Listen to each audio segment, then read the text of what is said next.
Hi, I'm Phil Bliss, a business visionary. Welcome to Stop, Think, Focus, Execute. Today, we're in prosperous Raleigh-Durham, and I'm interviewing Jim Anthony, CEO of Colliers International, Raleigh-Durham. But Jim, why don't you tell people just a little bit about Jim Anthony, CEO, Colliers International? Well, I was actually born in the South, but raised in the North. I moved back to the South to go to college, went to Duke and then Los Angeles to get an MBA at University of Southern California. Started my career there, moved back here, and grew a business, and we're still growing. Commercial real estate from coast to coast. Mm-hmm. That's from LA to up and down the East Coast as well. So let's talk about some stop, think times that maybe directed you into the real estate sector. I'm a big believer in this notion that there are critical intersections that we arrive at in life where we will have meetings with people of destiny that actually cause life change that is revolutionary. Mm-hmm. So one of those happened to me when I was in Los Angeles, when I was working with a youth group. And one of the leaders in this church said, "So what is your plan for making a living?" And I said, well, I have no idea. I've got an MBA and I'm looking for a job. And he said, "You strike me as somebody who'd be really good at commercial real estate." And I said, "What's that?" And he said, "Let me introduce you to somebody." That somebody then introduced me to the company that I ultimately went to work for, Grubb & Ellis in the San Fernando Valley. Those meetings are not by chance. And that was exactly how I got in the business. I knew nothing about it. I got baptized in fire in Southern California, and then 4 years later found myself in Raleigh. What brought you back from bustling Southern California to North Carolina? I had a lot of family here. My father's family is from North Carolina. So I decided that I would come to Raleigh and visit with my uncle, Earl Johnson, who introduced me to all the major players in the business here, and I was fortunate to get a couple of job offers right away, mm-hmm. and so we moved very quickly here in 1983. So when did you reach that point that said, entrepreneurial bugs biting here? Right. What am I doing here? Mm-hmm. I want to do something different. Yeah. That is a longer story than we probably have time for. However, I'll say that I'd just been a broker before, and there's nothing wrong with just being a broker, but I wanted to do more than brokerage. I wanted to develop. I wanted the experience of building a building and taking something from a piece of dirt to a finished building and putting a tenant in. And so I had the opportunity to do that, really enjoyed that.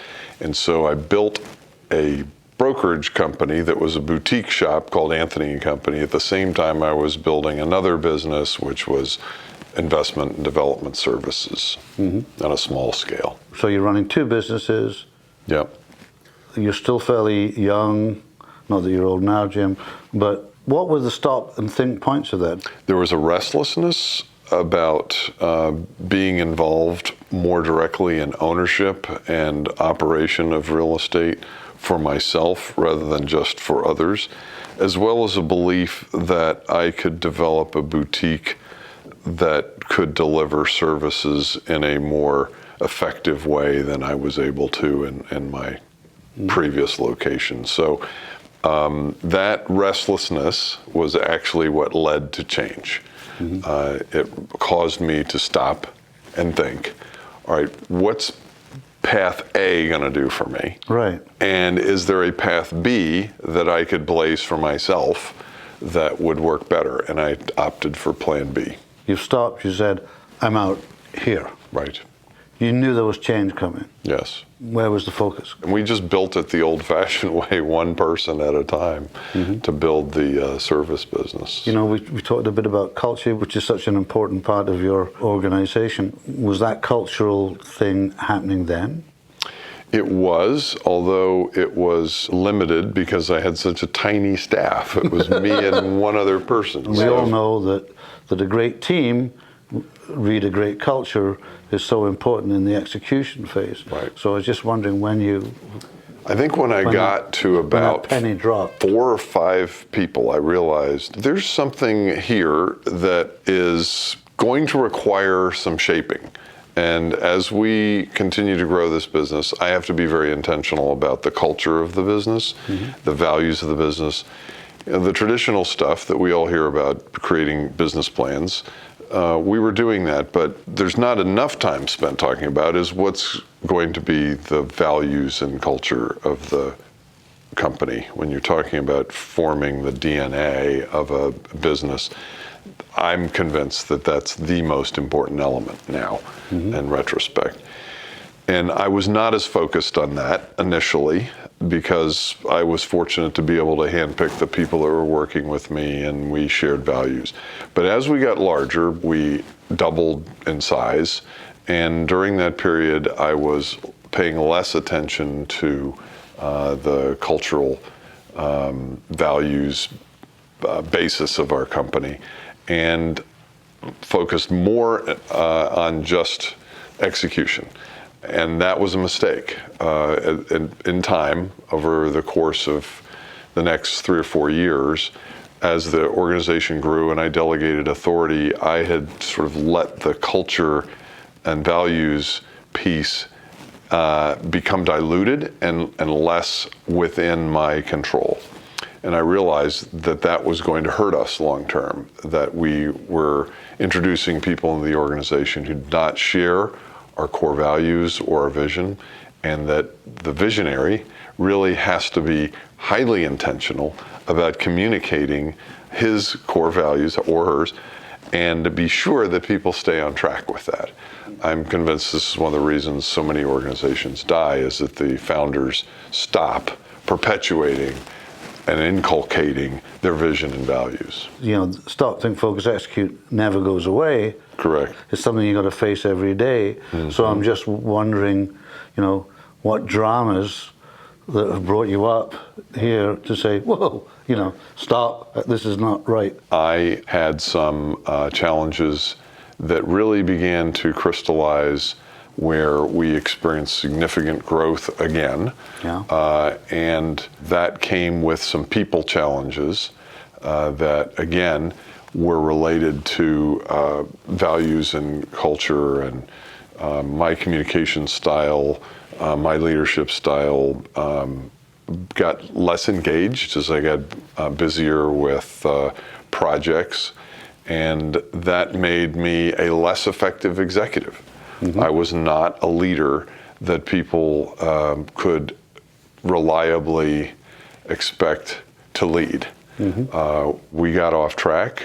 Fortunately, we were able to get things back together by bringing some good people on board. You obviously were stalled. Right. What made you decide that bringing on new people was the solution? I mean, that's the thing, part of it, you know. Right.